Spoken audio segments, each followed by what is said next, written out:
events where dogs from all over are also gathered.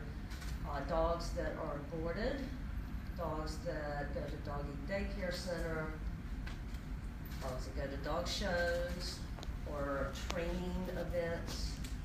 So dogs that like to socialize with other dogs or those that are at risk for exposure to canine influenza virus. There is an imminent threat for dogs to be exposed to this virus in this state now. We have reports of dozens of dogs suspected to have canine influenza at this time. So it is very important for both veterinarians and dog owners in the state of Florida to have a very heightened awareness of the presence of this virus in the state and that it may be coming to their local community, which then will increase the risk for exposure of dogs in that community.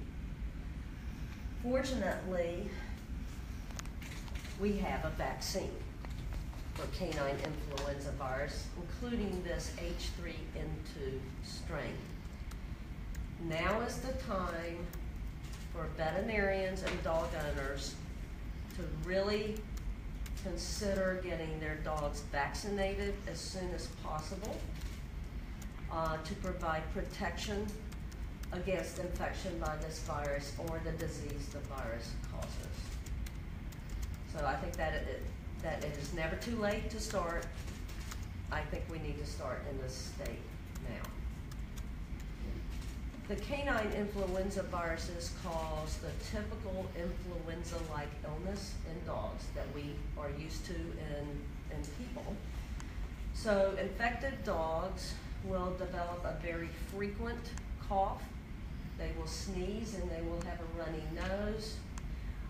This is likely going to last for 2 weeks.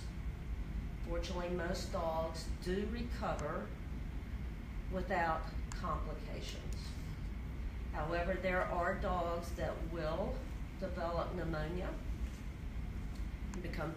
have a serious illness, and this pneumonia can be life-threatening if the dog is not under the care of a veterinarian with proper treatments available.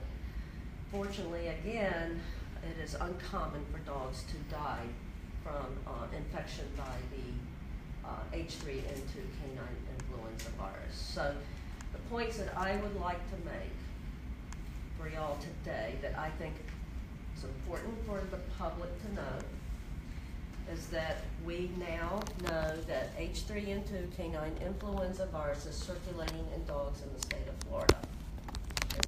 It's in dogs in 30 other states, but now we have confirmation that it has now entered our state.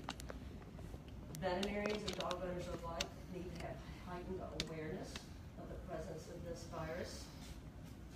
They need to know what puts dogs at risk for exposure to this virus. And they need to know that a vaccine is available to protect their dog. And it is not too late to talk with the veterinarian about getting this vaccine. I can answer any more specific questions that you have at this time.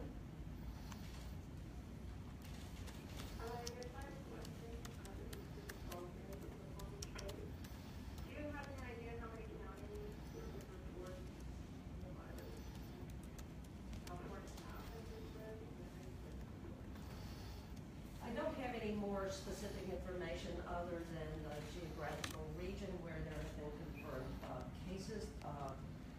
So that still is north central Florida and the central Florida area.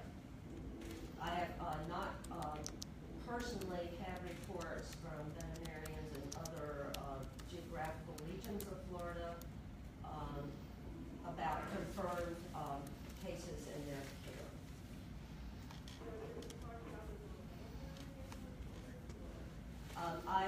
Yes, we did hear reports from the greater Orlando area earlier this week.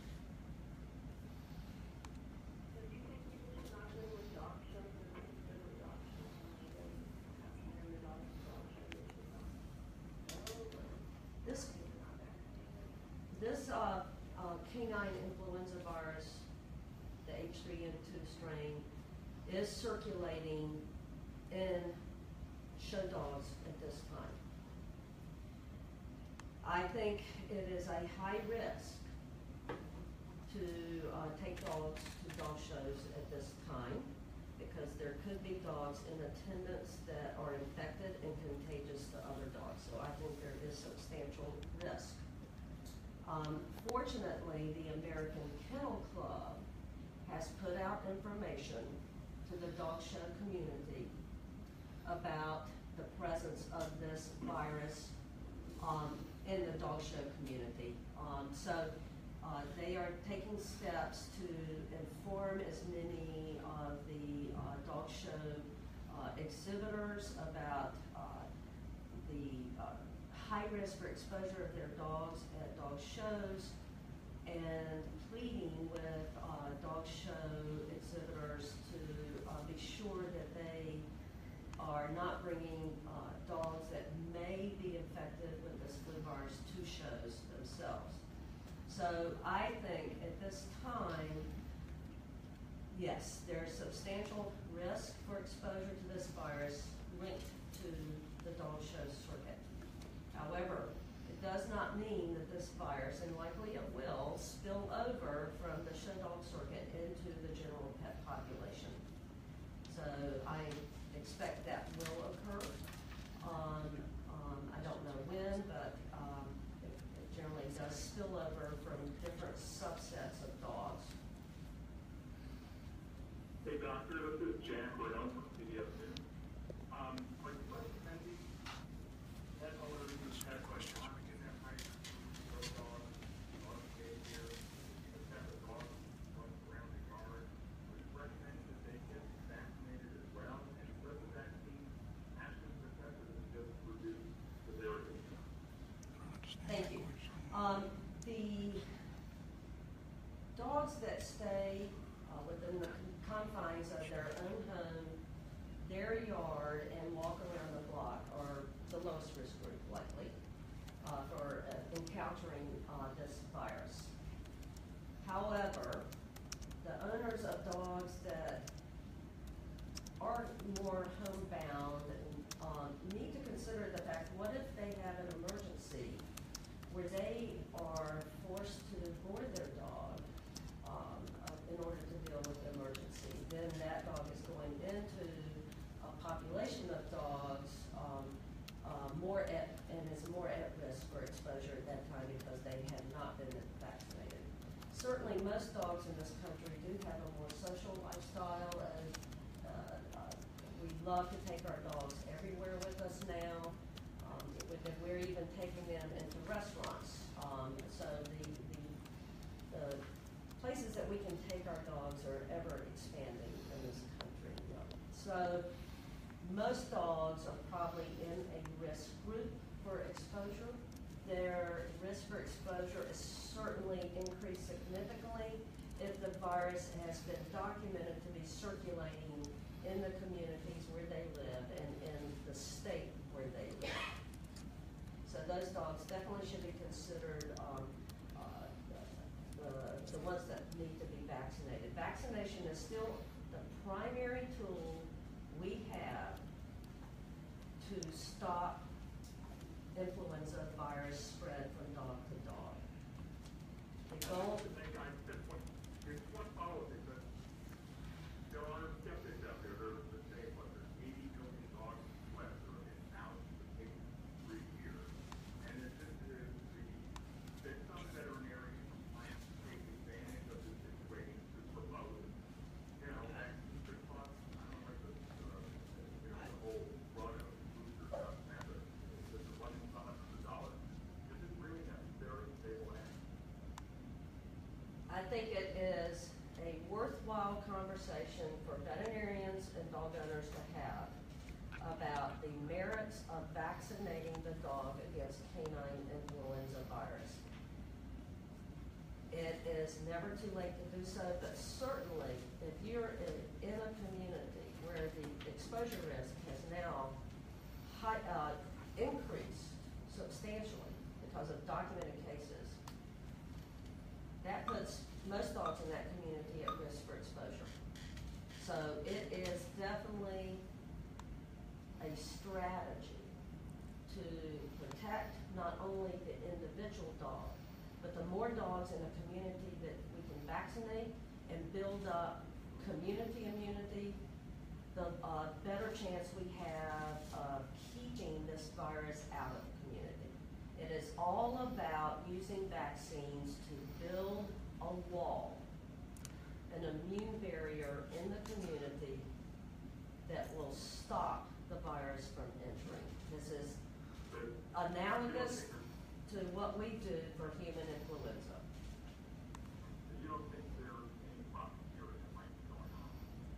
I can't comment on that, and I don't think it's the most important point. I think to a dog owner, the most important point is that their dog is protected to the best that we can provide at this time, and that they can have some peace of mind that maybe their dog is not going to be the one to get as sick and require expensive hospital care to save their life. So I think from a dog owner perspective myself, yes, I am a veterinarian. I have to make a living by being a veterinarian, but I'm also a dog owner, and I always look at it from the perspective of protecting dogs, protecting my dogs, and the dogs that people entrust to my care. I actually have a question. If a human has influenza, is the dog more susceptible, or are humans and dogs completely affected by different strains? There's no interchange. I'm sorry, we have another question in the room. If I can answer the question that was put forth in the room and then come back to you on the line. Can you repeat your question, please? Sure. If a human has the flu, is the dog more susceptible to getting sick, or do the strains that hit humans not hit dogs, and vice versa? The canine influenza viruses are specific for dogs. They do not, to our best of our knowledge now, for 13 years dealing with these viruses, infect people. Now, there have been cases back in 2009 when we had the pandemic H1N1 influenza circulation in humans, that there was transmission of that human H1N1 virus to their pet dogs at home and also to their pet cats. And those dogs and cats did get sick with influenza-like illness, but the dogs and cats did not perpetuate spread of that human virus back to other pets or humans. So it was a one-way transmission and sort of a dead-end transmission. And it's similar for dogs infected with canine influenza virus. Again, no evidence that it infects people. The one peculiarity that we have to know and remember about this H3N2 canine influenza virus, the one that entered our country in 2015, is it has been shown to infect cats in addition to dogs. And it has infected a population of cats in a shelter in Indiana last year. Is it spread through contact or being in the same area as the dog that had it? This virus is spread by direct contact of a susceptible dog to a contagious dog. But it's also spread very effectively, efficiently, by contact with contaminated clothing, contaminated hands, contaminated objects in the environment. So this virus will last in the environment and on our clothing and on our hands for 8 to 24 hours. So would you tell owners to definitely be careful with washing their hands, like more so when they're around their dogs now? Proper hand hygiene is essential to stopping transmission of influenza virus. Absolutely. Being aware that your clothing can be contaminated with virus for several hours if you have been around a dog and aware that this virus can last in the environment. Toys, leashes, crates, floors, dishes for 8 to 24 hours and could be a source of virus transmission to a dog that contacts the contaminated area. Do you you see this as an issue for shelter dogs? Just because it's, you know, they're already paying so much money to take care of these dogs, feed them, vaccinate them for other things. Do you see this as a problem, and if so, what can they do? Absolutely. And I will state that shelters were very victimized by H3N2 canine influenza in 2015 when it spread through the greater Chicago area. So all the shelters in Chicago were impacted and still are impacted to this day in that area. So yes, and as a shelter veterinarian, I am very concerned about our shelter population in this state. We have over 500,000 dogs in shelters or rescue groups in this state waiting for a home. And we put out on our University of Florida College of Veterinary Medicine website, as well as the Maddie's Shelter Medicine Program website at UF, some information that is very specific for shelters and rescue groups and what they can do during the known circulation of this virus in Florida. So that information is available on the Maddie Shelter Medicine Program website at the University of Florida and on the University of Florida's College of Veterinary Medicine website for anyone to access. We provide very detailed information on what to do to protect shelter populations and rescue group populations, and then what response to follow if they suspect they have had the virus enter their population. So right now, the information we have at hand is this is particularly a problem in the show dog population. As these show dogs get sick and are taken to a veterinarian, there is great potential for the virus to spread from the infected show dog to dogs at the veterinary clinic. And that's why we have provided information, very detailed information again, to veterinarians in this state on how to respond to a client calling about a coughing dog and manage these dogs without putting their practice at risk. And so veterinary practices are at risk for getting this virus into their population. From there, it can spill over into dogs that are in boarding kennels. And eventually, shelters will likely become the last population to get this virus as it circulates from show dogs to pet dogs and then back into a shelter via a pet dog or other free-roaming dogs that have been exposed to pet dogs. So yes.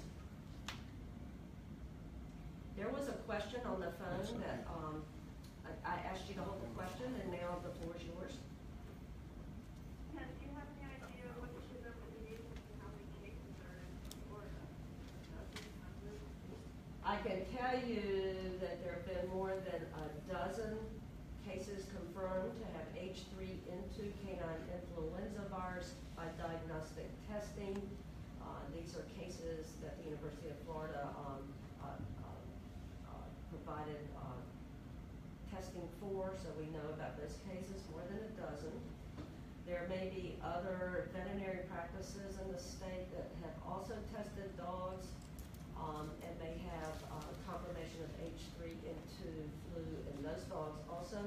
We do not have a central data collection agency in this state where veterinarians with confirmed cases can call up and provide information on the number of confirmed cases they have seen themselves. So in the absence of some sort of central agency to collect confirmed case numbers, I cannot provide you an accurate number, but I can estimate that I think here at the University of Florida, we're probably just seeing the tip of the iceberg. Well, have you had anecdotal reports that there's around the state? Yes, yes, Central Florida area. Hey, Doctor, is there a simple way to know the difference on a pet owner, know the difference between this systematically and a more common like kennel cloth? Are they similar? How would you know the difference? That's an excellent question. I'm glad you brought it up because you are correct in that dogs infected with the influenza virus will present the same symptoms that dogs infected with a kennel dog present with. So there is no way to know that a coughing dog truly has influenza virus infection without doing a diagnostic test, because it could very well have infection by a much more common respiratory virus that is not as contagious or as contagious for such a long period as the influenza virus. And certainly, how you manage a dog that is now determined to have H3N2 influenza virus infection by testing versus a coughing dog that has confirmed not to have influenza virus infection. The management of those two types of dogs is totally different. So it is important to conduct a diagnostic test, especially important for the owner to know if their dog truly does have flu, or if it just has another respiratory infection that mimics the flu. Do we have Facebook? No questions.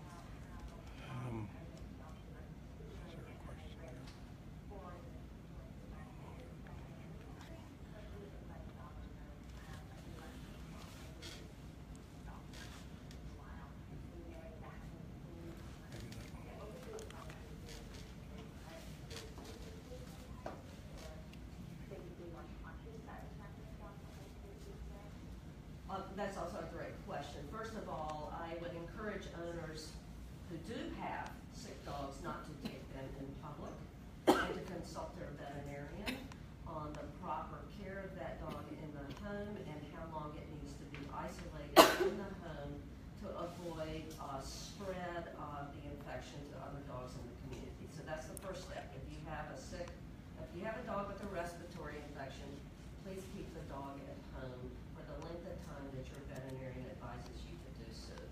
This length of time will vary with whether that dog truly has influenza virus infection or not. If it does have infection by the H3N2 influenza virus, it needs to be in home isolation for 4 weeks, no less. On the other hand, I would encourage owners to refrain from having their dog be around dogs that are coughing or have other signs of a potential respiratory infection. So please don't allow your dog to socialize with those dogs. Do I think that dog owners need to stop all activities with their dogs? No. I think it is very important that dog owners, however, be made very aware of the fact that this virus is now in the state of Florida.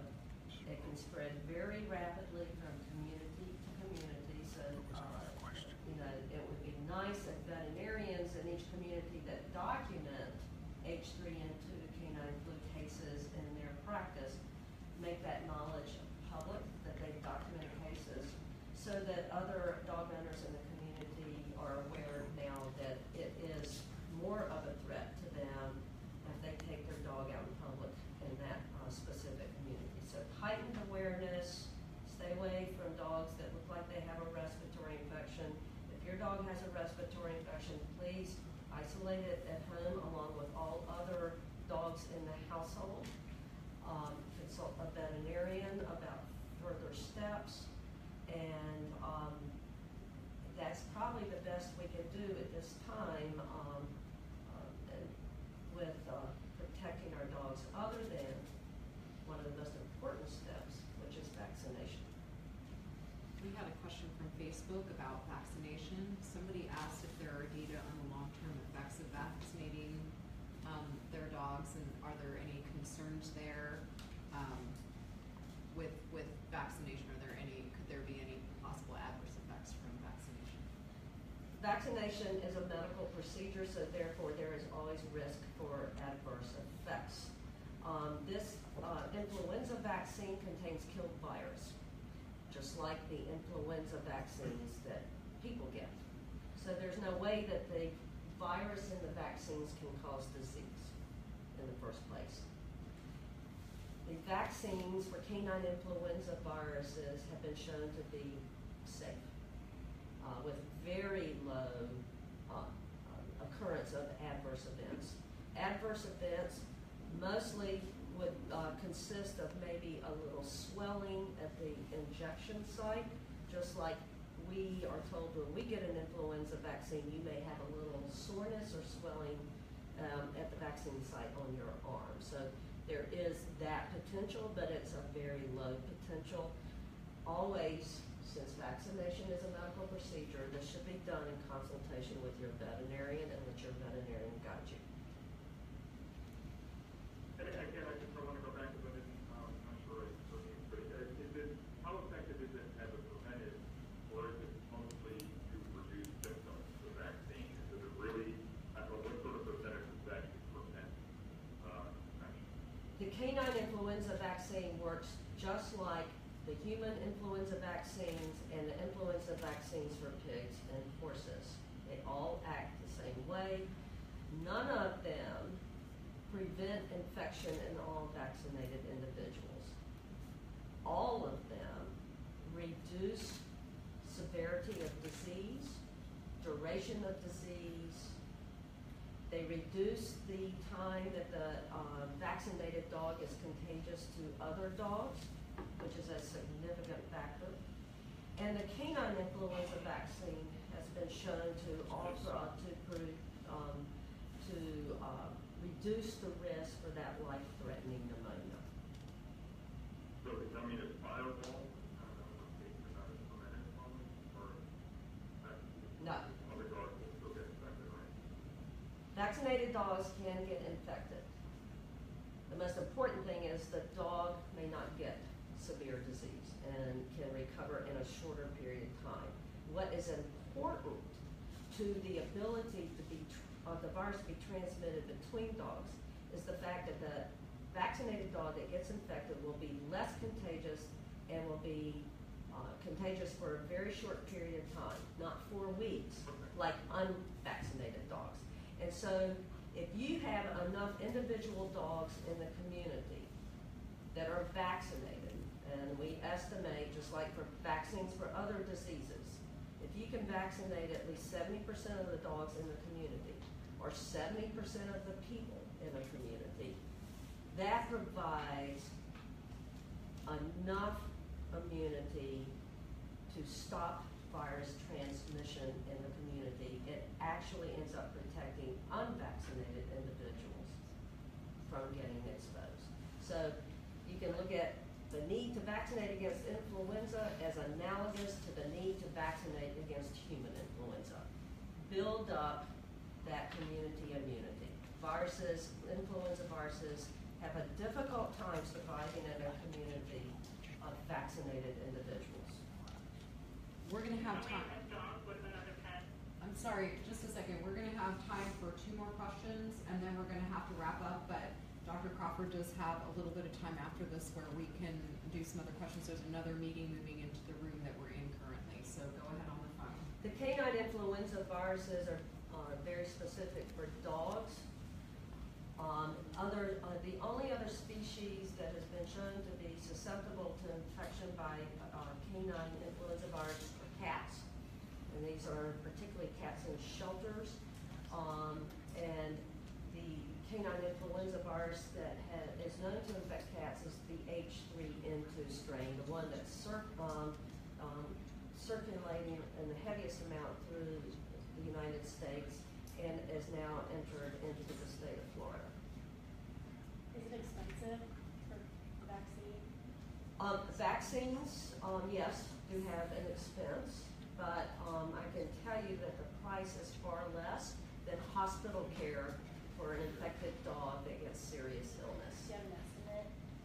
I don't have an estimate. The cost that I may state now may not apply tomorrow, so I can't estimate or give you a cost for the canine influenza vaccines. I can tell you it's far less than a hospital bill, though. Okay. We'll be That's a great question, thanks for bringing it up. There is no vaccine license for use in cats at this time to protect against H3N2 canine influenza virus. To protect cats, we just need to be sure that we house them away from dogs known to have H3N2 canine influenza virus infection, so just not have infected dogs mixing with cats. Thank you, Dr. All right, thank you. We're going to take phone together. I have not heard reports from veterinarians with documented cases in the Tampa area. Again, since we don't have any central agency for veterinarians to call and report confirmed cases, I would not know. There may be, there may not be. Thank you. We are going to take the phone and set it up in another room. We're having to vacate the room we're in, so people can call into this number again if they have further questions. I also just wanted to remind everyone that we do have information on our website. It's hospitals.vetmed.ufl.edu/canine-influenza/. And we will be putting updates to any information that Dr. Crawford and others at the university have on that website, so people can check back there regularly for updates. Thank you, Dr. Crawford. Thank you. You're welcome. And thank you, media, for getting good information out to our dog-loving community. I think the heightened awareness and the provision of good, accurate information is paramount